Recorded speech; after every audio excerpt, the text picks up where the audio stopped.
Et bonsoir Slimane Zeguidour. Je le disais, la prise de parole du pape concernant la guerre à Gaza était très attendue. Une prise de parole ferme et solennelle, on peut le dire. Oui, et vigoureuse, et c'est dans le droit fil de la politique pontificale depuis 1949 par rapport à la Palestine. Rappelons que le pape François Ier, lui, parlait carrément de génocide. Donc, le Vatican a un intérêt particulier avec le conflit israélo-palestinien parce que c'est la terre sainte, la terre de Jésus des évangiles. Donc dès 1949, une mission pontificale pour la Palestine est créée pour s'occuper des réfugiés palestiniens, mais aussi des Israéliens qui en avaient besoin.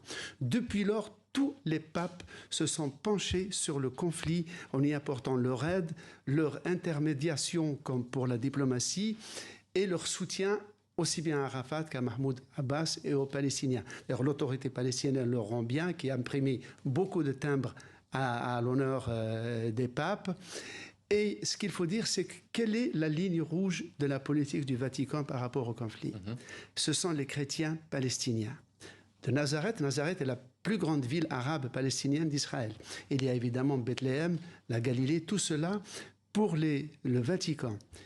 Les chrétiens palestiniens d'aujourd'hui sont les descendants en ligne directe des toutes premières communautés chrétiennes. Et que le départ ou l'extinction de ces chrétiens rendrait la Terre Sainte vide de chair et d'esprit chrétien et deviendrait, c'est l'expression du Vatican, une terre de pierre.